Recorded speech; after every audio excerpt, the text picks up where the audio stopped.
Hey everybody, welcome to episode 71 of I Just Got My Kid to Sleep podcast. I'm Michael Palisak, and I just got my kid to sleep. That was a good sleep for him. Well, it's still going on. That'd be weird if I was like, he's up. I'm doing the podcast anyway. When they're babies, you can't. That happens.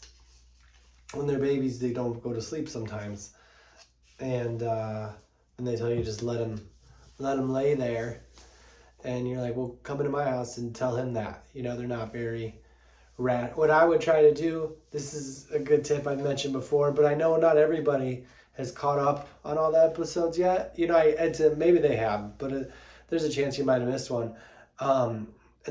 This is like a recommendation that's not legal. I don't know if it's illegal, but it's not like, how would I, like, if I was being investigated for parenting, not neglect, because you're there, but like, here's what it is. Use it at your own. Use it, definitely be really careful. I don't know. I feel like with babies, everything has to be like, but be really careful. Like, we had this thing that rocked our baby to sleep. It would go like this. It would go. I'm using my hands on the screen again. But really trying to get those YouTube views. It would go like, it would rock him back and forth, upside to side, and he would fall asleep in it sometimes. And then every time for a while, and then our doctor's like, I wouldn't do that. Like, don't do anything every time, except their bed.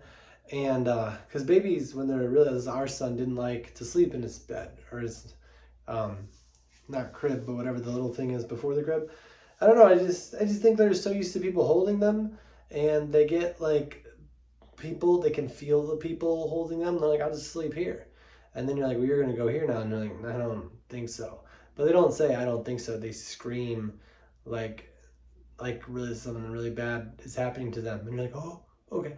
So what I would try to do would, I would like get him to start to fall asleep or whatever, and then I would try, in order to try to get him to fall asleep, I'd lay him down on the bed, and when he's a little older, doing the hair, and I'd put and because I figured he just wanted like the something leaning against his stomach here, or his chest or whatever, to help him fall asleep.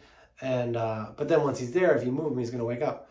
So what I would do is I would put him on like somewhere, and I'd put my forehead on his chest very lightly. This is where the be very, very careful part. I put my forehead on his chest, and then so he'd feel like, in my head he was like, oh, I'm on my dad's arm or whatever, and then I'd slowly lift it off of it, and then sometimes he would just fall asleep, and then I'd pick him very carefully and put him in his crib, or the other thing that I forget the name of. It's been so long. He's 6 now, so I don't know what the things are called anymore, but or anymore, or whatever it was. But and it worked a couple. I think with anything in life, things work, and you're like, did it really work, or was that just like luck? Or because like sometimes you try to claw my eyes, and which I get it. I never took it personally. My forehead was on his chest very lightly. But yeah, I don't know. You just try to make it make sense. Anyway, now today was a great day, everybody. I just got my kid to sleep, because I'm in here on today. Still, it's Monday. Cheers to that. And this is not purple juice. This is a cup that turns purple when you put something cold into it. And that's what I did. Now you know that the podcast is sponsored by Cold Water. And it's only 10:30. Like, usually I'm like, I can't be super honest about this time, but today Jack stayed home sick from camp, or whatever school is called, camp, in the summer. And I'm not like saying I was forced into it or anything, but the place that that his mom wants to go to school was like, it's non-negotiable, which maybe I shouldn't talk about on a podcast, because they might be like, that's non-negotiable too. You can't talk about the non-negotiable things. He starts first grade in the fall, and they do testing at this school, and they didn't say like he was like below what was in the school for reading, because kids, especially boys, I've heard take a little longer. I mean, I think I picked it up pretty fast, but it's not like an indication of, I think, intelligence from what I've heard. Anyway, he wasn't necessarily reading right away, and they're like, well, yes, he can go to school here. We'll let him be around our kids that can't read too, who are already in kindergarten and first grade. But he's got to go to camp. And I was like, well, he's already doing this at his other school, and they're like, it's non-negotiable. And that was because I feel like when you say something is non-negotiable, then it has to be non-negotiable.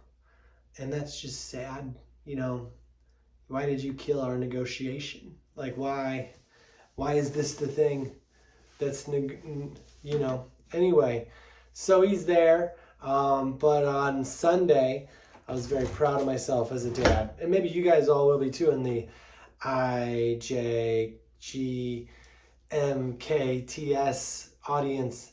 I didn't think about capitalizing the first letter of each word and saying it when I came up with this podcast. Like WTF is one, or like some other ones, I'm sure.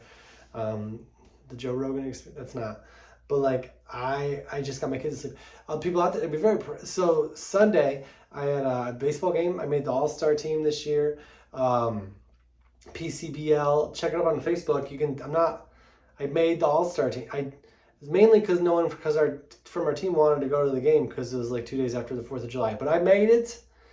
And if you've never played baseball before, organized baseball, like when you're a kid, All-Stars is like the first level of rejection that you experience in life, unless you make All-Stars, That's like, and sometimes it starts young. When I was a kid, it didn't start until you were 11 or 12, where you can make All-Stars. And basically, it's just like you get to play with all the other guys on your team or in the league that are good, and go play other cities. It's kind of like they open the door to the world of baseball and be like, you thought you were playing everybody. Well, here's everybody. Like, we protected you from all of these guys, but you're our only chance now. It's like Hunger Games, okay, but with All-Stars, with baseball, and you don't have to kill each other. And that's All-Stars, And some people might say it's political. When I was a kid, my older brother didn't make All-Stars, and my dad said it was political, and I was very confused because I knew what the president was. My first memory of preschool was when one of the presidents got inaugurated. I was trying to figure out which one it would have been. I think it was like when we got a new president. It might have been George Sr. And and like I didn't understand what politics had, and then because no one ever explained it. They're like, oh, it's politics, And then I found out, oh, it's like if you know someone and everyone decides to vote for you because they know you, versus just like going off of who has the best numbers and or whatever. And so I remember I got to be 12 and I didn't make All-Stars, and I kind of didn't, maybe I didn't expect to. Yeah, I wanted to for sure. But I wasn't even like, when you're in Little League, if you're good, right, for at least our league in Wabash, you played infield because that was just where, like, if you look up a lot of the positions major leaguers played when they were younger, they're all like shortstops or like catchers, like the best athletes, and I couldn't even get in the infield in my team. I played center field as a 12-year-old when there were like 10, 11-year-olds in the infield. And I don't know why our coaches did it like that. I think I played a little bit of second. I remember they told me later, they're like, oh, you got it good. But it was never, I never got to, like, I played, this is really interesting, right? My history a little bit. So when I was 9, I was there was like a lower league. They were called the minor leagues. And I played second all year. And then I even pitched. And then when I turned 10, I got brought up.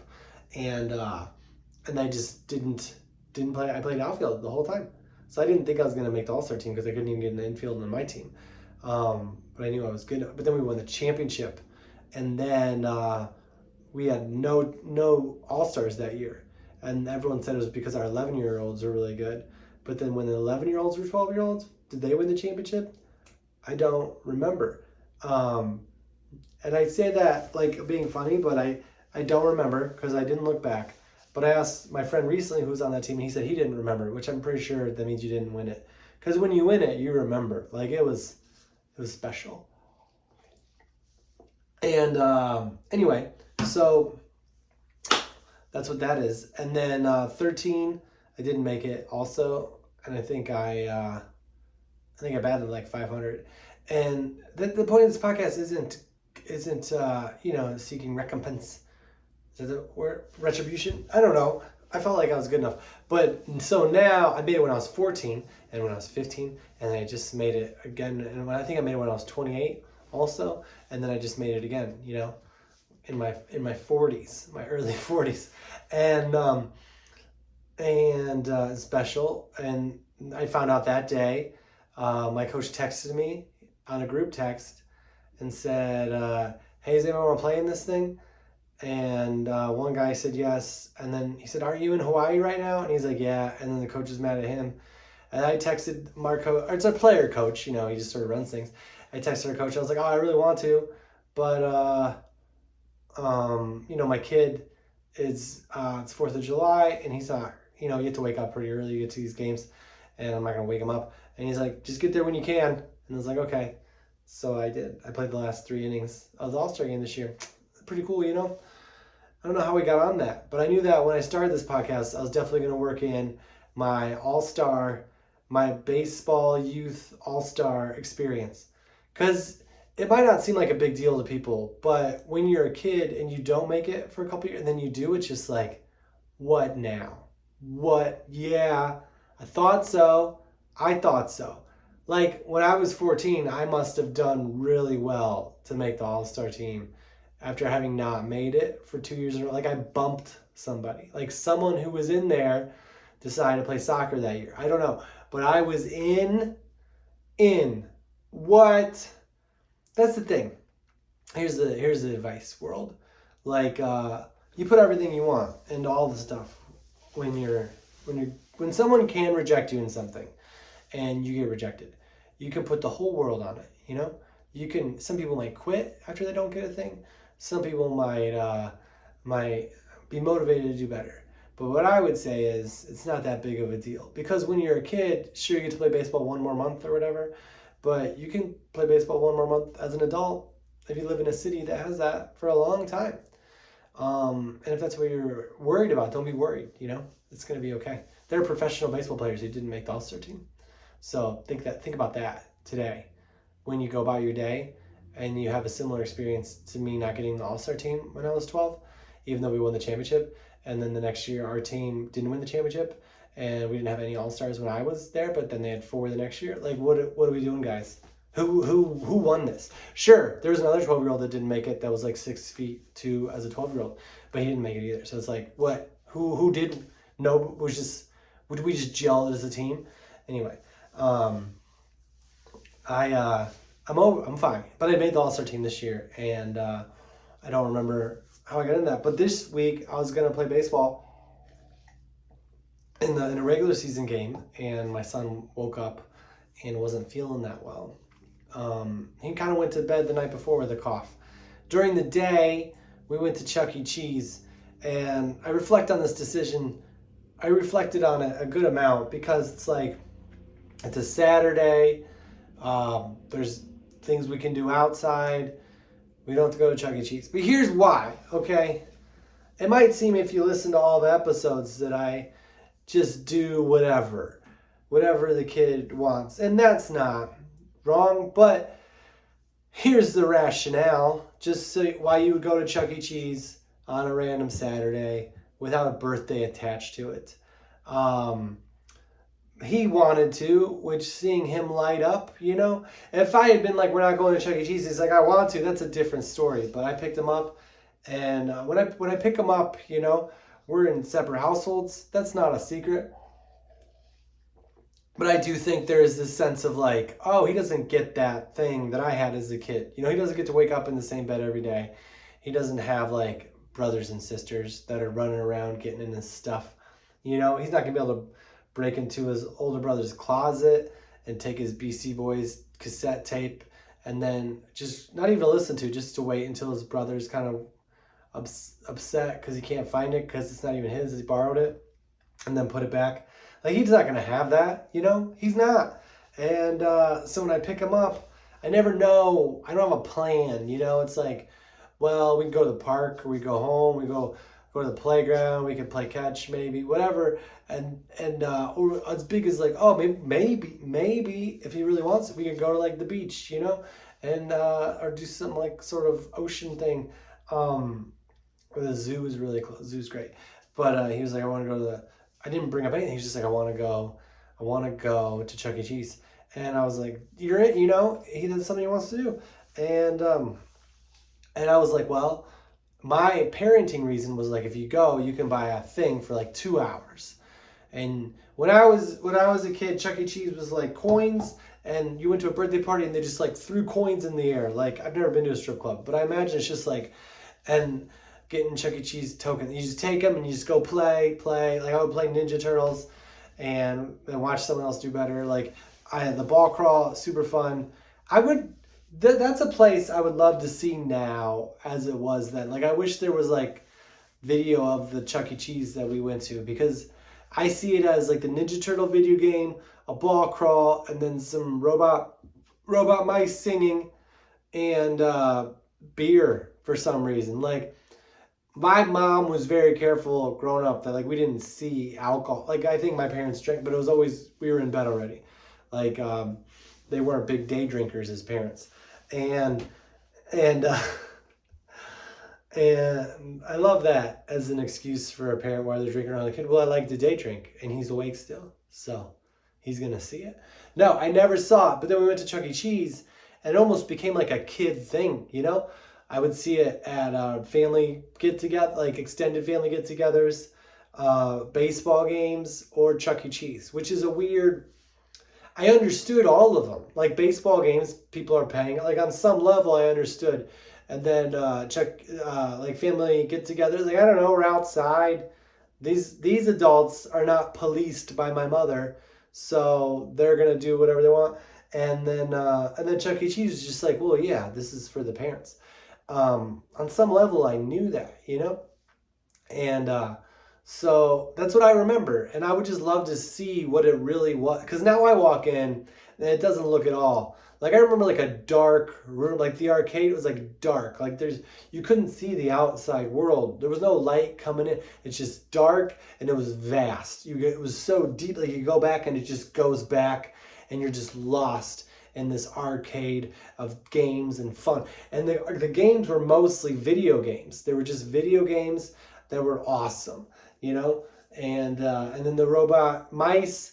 And you'd go back there to get pizza, And to me, remembering now, the pizza was just always there. Like, you just went back and there's more pizza. And my older brother claims it was his favorite pizza. Like, it was good pizza, he says.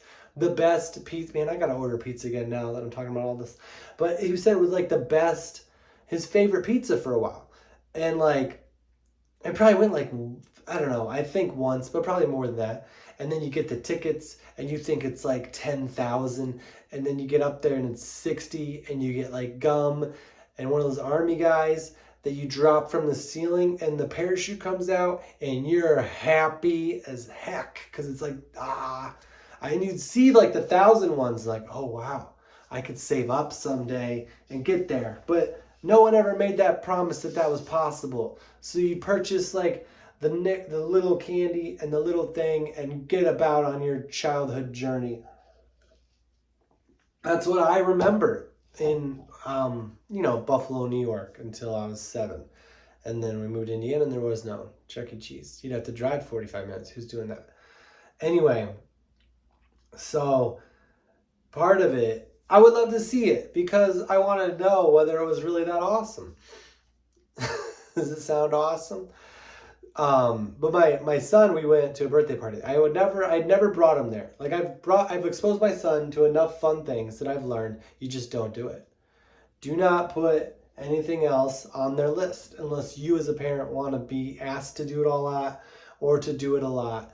No, like, I'll take him to a baseball game because I'll take him to every, we'll go to the park. This is fun, or whatever, play sports. But I've learned that. I've learned that lesson, and I don't know what else is there, but I didn't take him to Chuck E. Cheese on his own. I didn't even agree to the party. It was someone else scheduled the birthday party and invited my son. They didn't ask, and then we went. And it was super fun. It was really nice. But we went there, and what she did was she just slid a little wristband, the kid's mom, over my son's wrist, and I was so confused because this is my first time at Chuck E. Cheese forever, and it's just a little card on this wristband. One time I went with like a, I don't know, I think you go as an adult. I went with like a person, like a, not on a date, but we saw one and stopped and played games. I remember that. And that's out there now. The world knows.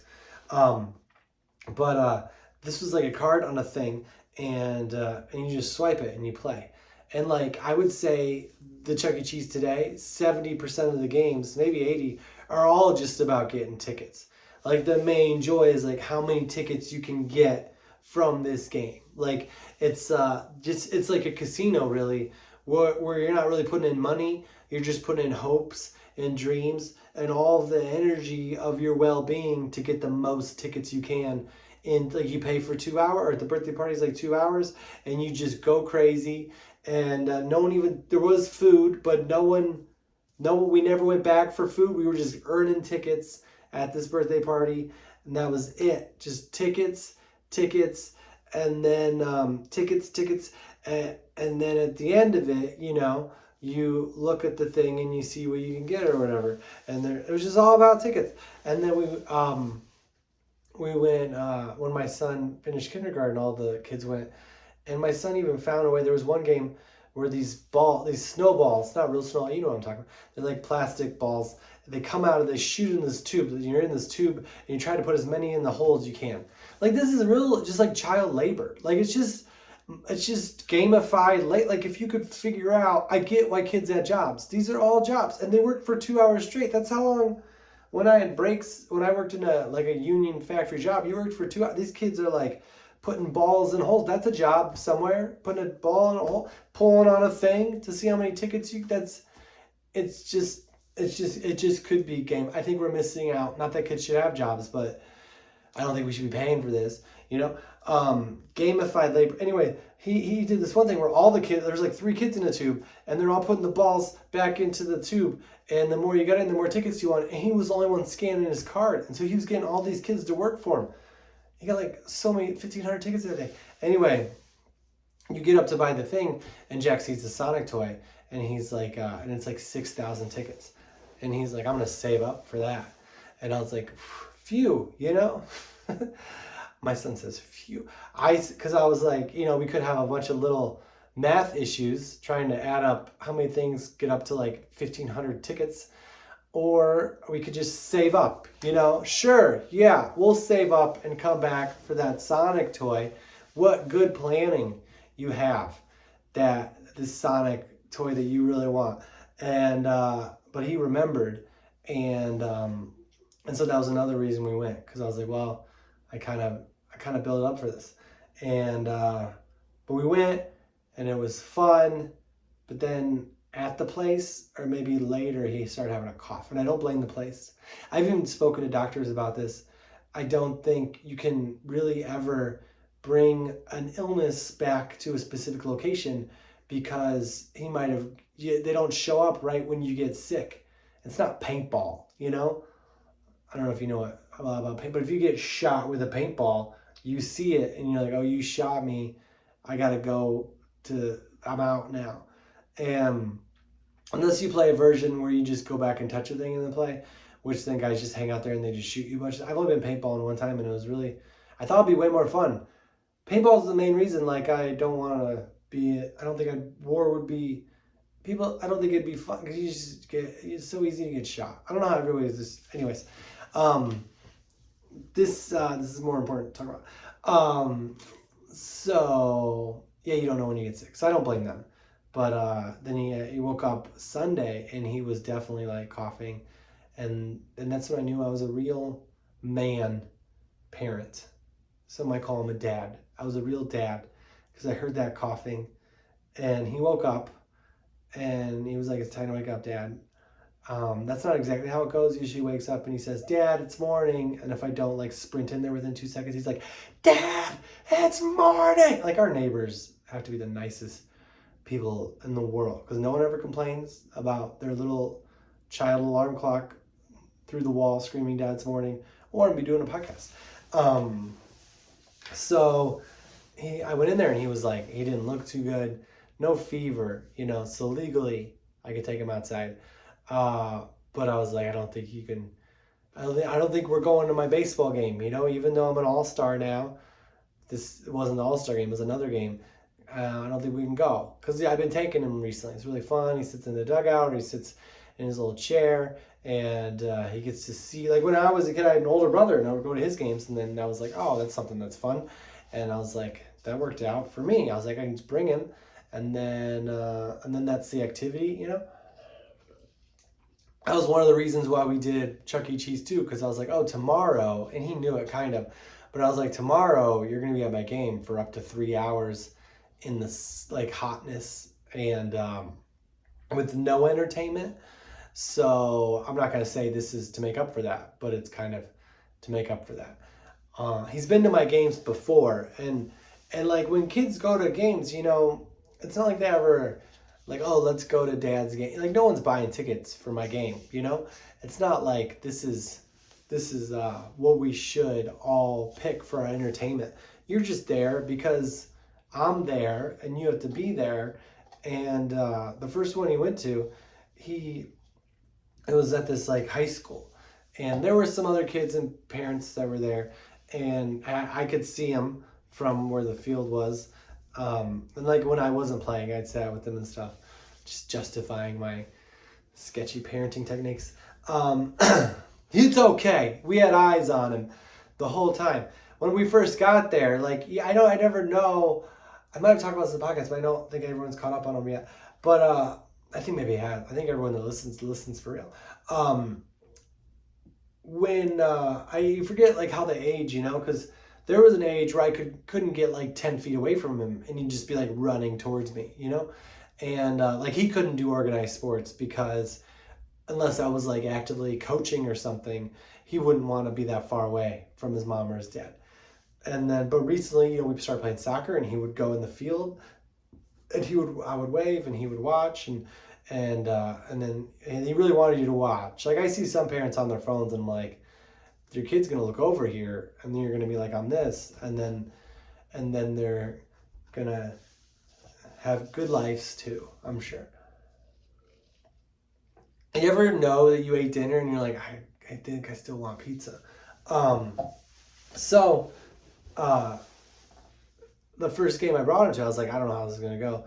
And we got there like a little bit before it started. I went out to like warm up or whatever, and I hear him screaming from like the bleachers or whatever, where his chair is. And I run over there and I was like, what's wrong? And he's like, Dad, the game's starting and I didn't want you to miss it. And I was like, wow, we've grown. We've grown, son. This is a good step. And so I play the game. I'm not in the field for probably more than half of it. I'm very present as a father. And we talk about baseball. The umpire like offers him a Snickers bar, which is like, that's nice, I don't know. I hope I get some favorable calls. At one point, foul balls come up, and I was like, when I was a kid, if you were watching another game, if there's a foul ball, you could bring it to the concessions for a free small drink. And he's like, oh, I get a free Sprite? I was like, no. They don't have concessions at my games. And then he was like, well, what do I get? And I was like, how about $1? And he was like, how about $5? I was like, no, I'm not giving you $5 for every ball you find. So we settled on $1, and that was his like thing. Whenever there's a foul ball, he'd run and get it. And at one point, I was in the field, and he went to go get a foul ball, and it took a long time coming back. And he came back, and he just had these he handed me these what turned out to be high school graduation programs. And he's like, Dad, I went on an adventure. And I was like, he's like just walking under the stands because the football field is right next to it. and the foul ball was underneath the stands, and he just started picking these up. He's like, will you read these to me later? And it's like the 8th inning. Like, we've been in the sun for 3 hours almost. I'm like, let's go sit in the shit. Like, I was like, shade, there's just like this daze. He was fine. I'm a good dad. I think it's healthy to play outside. But anyway, that Sunday he wasn't up to making the game. So I texted my coach who just made me an all-star the week before. And I was like, hey, I can't make it. Are we in the playoffs? Because we have playoffs. You know what matters? We care. And he's like, no, we got to win today. It all depends on today and how everyone else does. But if we win, we're in. It's what it sounded like. And I was like, oh, are we still going to have enough guys? He's like, no, you make 9. And I was like, you're making this really hard. And then I text his mom just to tell him how he's doing, tell her how he's doing. And then she's like, you can just bring him over here, which she never does. Like, I've had games where he wasn't sick, and she's like, oops, that you're bringing him, and he's going to walk under the bleachers and get programs to high school graduation. And like, it's never been that accommodating. And she's like, you just bring him here. And I was like, he wants to be here. And she's like, well, just tell him you made it. And I was like, no, because I think what was really in me was like, this is my time with him. When you're a parent, whether you're co-parenting or real parenting, that's still your time with your kid, And what's more important in that situation, like a regular season baseball game? Sure, if you win, you go to the playoffs and you make 9, and just because you have a kid doesn't mean everyone else on your team deserves to have to play, like have an outfield with only 2 players and get an out every 8 guys. Sure, but this is my time with my 6-year-old son. And sure, he's got 12 years left, right? Well, the first 6 are over, right? More than over. We've already been to Chuck E. Cheese in his life a couple times. Like, they're over. They're done. The first third is done. And sure, he'll be around maybe when he's after 18, but he's done. He's 6. He's like he's halfway being till a teenager, halftime. This time I'll have enough. I probably won't play when I'm that old, but like I've had enough, And so there was something inside of me that's like, no.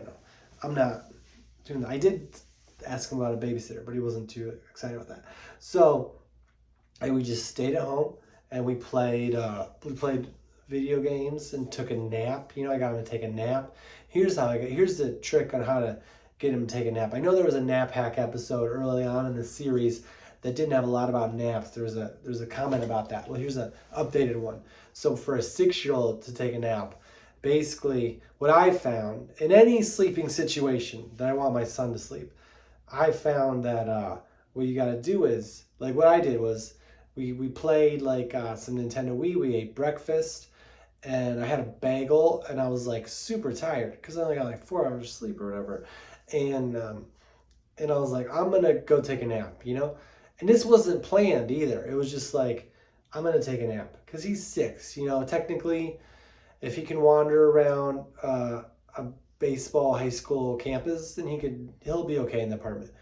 I'm not leaving the apartment, but I'm going to get a call from somebody. Anyways, I was like, so I went into my room and I wasn't like, you have to take a nap. I was like, I'm taking a nap.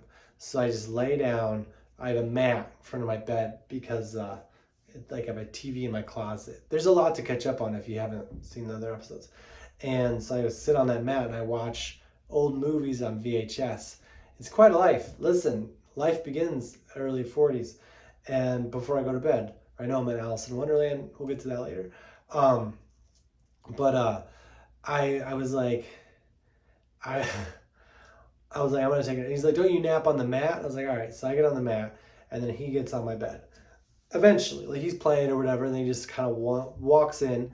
And I think I know he's tired too because he woke up at like 7 or whatever. He only got like 8 hours, which for 6-year-olds is not enough. I've ChatGPT'd it enough times where we all know how many hours a 6-year-old is supposed to get.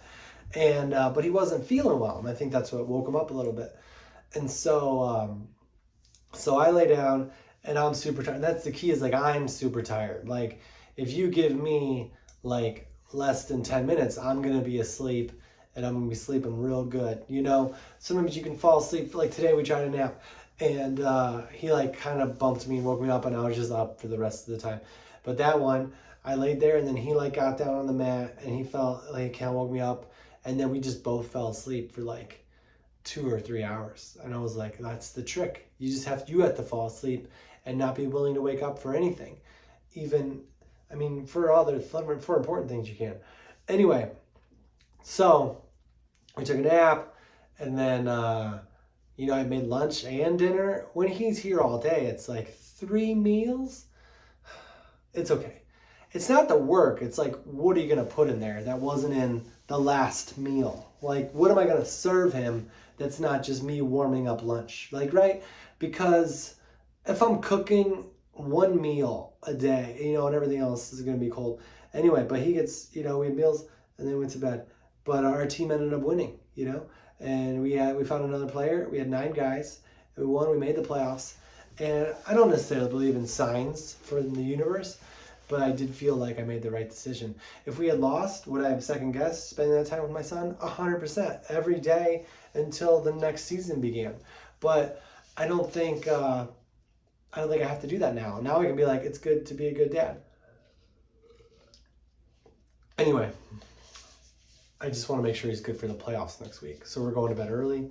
Today, we tried to take a nap. It didn't work out. And I told him that he's going to have to go to bed early. And then we were playing a video game and we stopped. I think that's important too. You got to stop playing video games. I know this all sounds obvious to people that aren't parents or maybe even parents, but I think it's harder for me because I enjoy a lot of the activities that we do together.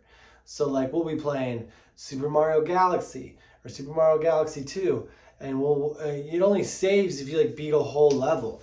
And so we'll get to the point where it's just like there's this tension in my chest area of like, I gotta make this happen so my kid gets 12 hours of sleep. Like I've never had, let's get this kid available for 10 to 12 hours of sleep if I can beat this. Like I don't think when the people were designing Super Mario Galaxy, they're like, we're gonna make this really hard to cut into Michael Palisak's sleep. But that's what it does. I could just turn it off and he would have to be okay with it. But would I be okay with it? I would have to. But today, we did it. We got it done. He didn't go to school or go to camp because he was sick. So we had the whole time to be like a whole level. And they're getting difficult. My wrist started to hurt a little bit. And I just don't know why we're playing these higher levels. It's just a lot to put on me as a parent. And I don't want that responsibility of having to be good at video games too. I'll be decent, I'll carry us when I have to, but now you want me to do the thing that like people have beat the game are trying to, like in Mario Galaxy 2, not to get weird, but like, and deep into the weeds with it, but we beat the game. Bowser's dead. He's gone. Bowser's over. We saved the princess. It's all over. But now there's special levels that like the people that are really into the game will be, and obviously those aren't going to be easy, and then you got to go back and beat the other levels again and get like a medal so you can unlock those special ones, and it's just like, how am I going to get them to bed? So anyway, today we stopped at a certain time, and then I told him after dinner, I looked it up on ChatGPT, and I don't know if I'm using this AI correctly, but I was like, what time should Jack go to bed if, what time? And they're like, well, ChatGPT said, I think 6-year-olds can get anywhere between 9 and 12 hours. So just basically go back 12 hours from when you have to wake up to put him in bed. And so I told Jack, I was like, oh, it says you should go to bed at 8, and he's like, oh. And then we were watching a little bit of Super Mario Brothers, the movie.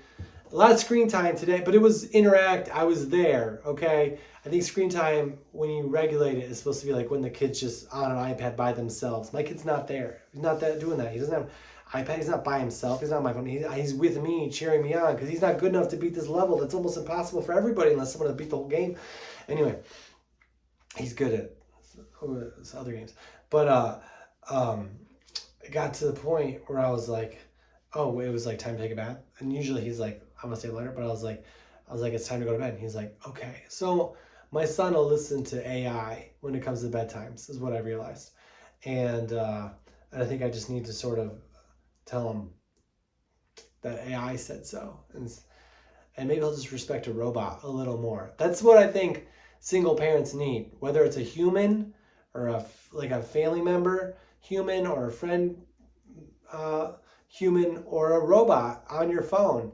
You just need another person to delegate to and be like, I would love for you to stay up and watch the whole Super Mario Brothers movie, but AI says that you need 12 hours of sleep, and so this is when we should go to bed. And we did it. We were in bed, and he fell asleep, and that's why we're here now at this time. But you guys are all. Anybody got any questions? I got some questions here. What else did we talk about today? I didn't write anything down. Grocery store. What kind of... I don't know if I talked about that stuff. I will be in Florida Thursday, Miami, Florida, at the Hub in Pinecrest, Florida. Exactly. I never know what to tell people when the town that I'm in isn't like a town, like a real I know it's a real town because it has an address, but it's like, do people in Miami know what Pinecrest is? You know, do people in Chicago know where Rosemont is? I think so. Do people in Milwaukee know where Brookfield is? Probably. But like to the world, oh, I'm doing Miami. That sounds like a city. Oh, I'm doing Pinecrest, Florida. Oh, is that like just a senior citizens resort? I don't know, but that's where I'm at, and it's for everybody. Anybody can come. And my friend Brian Aldridge will be doing a set on the show also. He was at my very earliest beginnings of stand-up when I started at the Barrel of Laughs in Oak Lawn, Illinois. And he's doing a set too. And it'll be really fun. And then next week, and this has just been booked, so no one even knows this. No one could know it because it's not even on my website, but I just got booked at the Blue Note in Springfield, Missouri. Next weekend, not this weekend, but next weekend. And then the week after that, I'll be at Brad Garrett's Comedy Club in Las Vegas, Nevada, at the MGM. And then I'll be at the Kansas City Comedy Club, or the Comedy Club of Kansas City, excuse me. And also the World Theater in Kearney, Nebraska. If you didn't know where the World Theater is, it's Kearney. If you're going to name a theater the World Theater, it should be in Kearney, Nebraska, which they do have an airport. And what was I going to say? Oh, have I told you about this book? It's called What Kind of Pet Should We Get? It's by Dr. Seuss. And if your child is learning how to read, he'll learn how. He'll love it. I think he'll love it. I read it mostly, but what kind of pet? It's about two kids that have to pick out a pet, and they get to go to the pet store by themselves. Which, as a parent, this book. A lot of Dr. Seuss books were written in the 50s. Like, what a different world, you know. Am I sending my 6-year-old, my 10-year-old to the pet store by himself with his sister? Be like, go get a pet. Surprise me. Only one. That's what's in the book. Dad said only one. We could get two, but Dad might be mad. And the kids don't know what pet to get because they're kids. They can't. They want all the pets, you know? And that's what the book's about. They want this and that and this and that. And the boy blames the girl, the sister, because he's like, if she wasn't here, I'd be able to decide this really easily. And it's an emotional journey. And I love reading that book because of the rhyming. It makes me feel like Eminem. Eminem, Dr. Seuss have a lot of crossover. And I also like it because at the end of the book, he walks out of the pet store and has a box and you can just see two eyes. And my son is 6, so he's like, what pet did they get? You know, because he doesn't understand reading a book or writing a book called What Kind of Pet Should We Get without picking a pet. That's not an option for him. And so then he has to justify it in his brain. He's like, well, I think it's too small to be this. It's too small of a box to be this one. I don't think it'd be this one because of this reason. I think it's the dog. And I'm just like, I started to try to explore the idea that it's not. And then it was way easier and quicker to be like, yeah, I think so too. You ever do that with your kid where they're like, they're starting down a way and you're like, this is full of flaws. this philosophy is not real, not available to other humans. Like, I don't know how, but then you start talking to him and it's like, it's just easier to say yes and he'll forget anyway. So then it came up again though. It came up again and he wanted to know what kind of pet they got. And he's like, well, you look it up, Dad, because he believes everything on my phone now. I realize that, including bedtimes. And he was like, I hope this audio, that's blue, I can see it. And so we look it up, and then the review is, which I should have known, I was an English major, was that the whole point of what kind of pet should we get, not revealing the actual pet, is that it doesn't matter. What? This is the mind-blowing emoji if an emoji was just real life. It doesn't matter. That's a book that's working on adult levels too. Like, it doesn't matter. Oh, that's so real. It doesn't matter. I see you, Dr. Seuss. I hear you. I see you. I feel you. I know you have a checkered past history, kind of, but I see you. I feel the story stands. It's travel. It doesn't matter what kind of pet, which as a parent does kind of sound like it doesn't matter. Just pick one. But I don't think that's what it is. I think it's like, no. Life is going to give you a lot of choice. Life is all choices. And sometimes those choices are going to matter. That's what the places you'll go is about. How you can make choices that sort of forward where you go, but you're not always going to. But there's some choices, like what kind of pet you get or who you marry. I don't think that's real. But like, that it doesn't. You'll just choose. And you get to choose. You get to choose is what it's about. It doesn't matter what you choose. I don't think they were trying to be that deep, but I do feel like I should have opened this podcast with this. I don't think a lot of people are gonna make it through all that baseball stuff, but like it's more about the journey. I think it's more about the choice of loving whatever's in your life versus like, is it the right one? And to someone who's suffered, who's had some trauma, the problem of like, what kind of pet should I get might seem kind of small, or maybe it's very relatable. Everyone would think that way. But I think it's very real. Like, I think when your life has been totally fine, you can get hung up on what kind of pet should we get? Did I get the right pet? But not that, but just like, what should we eat? Is this the right thing to eat? I don't know. My biggest thing is like, what do I watch on Netflix? There's so many shows. I don't know what to watch. And then there's sometimes where I'm like, why am I watching this? So maybe that's not relatable. You can't just like love a show into being good. But you can love the moment of watching a bad movie or show. Not that Netflix has any bad movies or shows that they've made originally, but like a not perfect movie or show with friends or family. I think I should have stayed a little more vague on that. What kind of pet should we get? It doesn't matter. It does. You just be happy. That's just one person's opinion. You ever do this? Not this, but this. What do you think? Do we need this? I think I just get closer. Closer. Not like that. Farther. Do you ever get a message, a theme, some advice from a movie or a book or a TV show or a person? Sometimes a person might give you advice or have a message, especially like a message from like a show. See, look at this is clear now because it's not cold, not as cold. Kind of cold, not as cold. Where you're like, wow, that's right, Or you're like, I don't even know if that message is right, but I'm just going to live it now. I do that all the time. Where like something will come up in a show or a movie or a book, and I'll be like, something I hadn't thought of in a way. I hadn't thought of it in a specific way. And I'll just be like, oh, that's how I live now. I'm going to go with that until I end up in a fiery car crash, metaphorically, not a real one. But I'm going to ride that out for a long, and that just shows that how lost, you can get as a human. Like, you ever hear about the 4 agreements, it's like, don't take anything personally. There were 3 others. I know there were 3 others. Don't take anything personally. Don't assume anything. And then 2 others.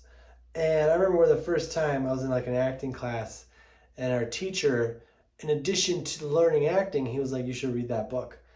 And then I read that book, and I don't think I was good at it. I think like, don't take things personally or don't assume it. It's kind of like being like, well, don't ever invest in the wrong stock. Like, I feel like, yeah, I think that would make me happy, but I definitely take things personally and assume things. You kind of, I don't know, but I tried to really live it. I tried to really, what are the other part? Be nice. Always do your best. I've talked about that before. I always think that's all. I think we just assume that's not a big deal. When everyone's like, just do your best. Like, everyone's just like, just do your best. Hey, just do your best. You're going to go buy a pet today? Just do your best. Oh, my best ever? Just do my best. My best. You're telling me that today, when I go do this thing that I'm being very general about, this job interview, this baseball all-star at bat, that I shouldn't worry, and I should just, like, if I could do my best every time, I would never be worried. Because I'd be like, oh, well, today's my best. I mean, that's the point of the advice. It's like, you're doing your... But I know I've physically done better sometimes than other times. So I think that advice is like, well, sometimes your best isn't your best. Well, just shut up then. And I don't throw around that word lightly, shut up. I don't always say shut up, but I'm saying shut up right now, because just let me decide what I want to do. But I do feel like, and this is where I'll get off right now. This is someone told me one time, this is like listen to a long voicemail.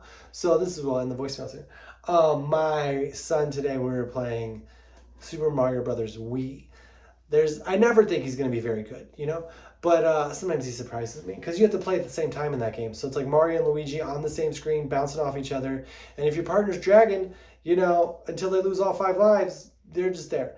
So we get to this castle, right? It's the 6th castle. Actually the 12th, but it's like the 6th world. And there's a part that's pretty hard. There's a lot of lava, and I'm moving very hesitantly. And he's like, Dad, you just got to have fun. And he starts running into lava, dying over and over. And then eventually I'm like, no. And he's like, no, you just got to have fun. And then we get to the part that's like the hardest part. And he just runs through it, doesn't get touched by lava at all. And he goes and beats the bad guy almost all by himself. And then afterwards he's like, see, Dad, I had fun. And I was like, where did you learn that? And he's like, there's something at school that said that. See if you have fun. And then he was like already into the results of like, see, you got this. You were fun. You're having fun. And anyways, so have fun out there. Thanks for listening. I appreciate it.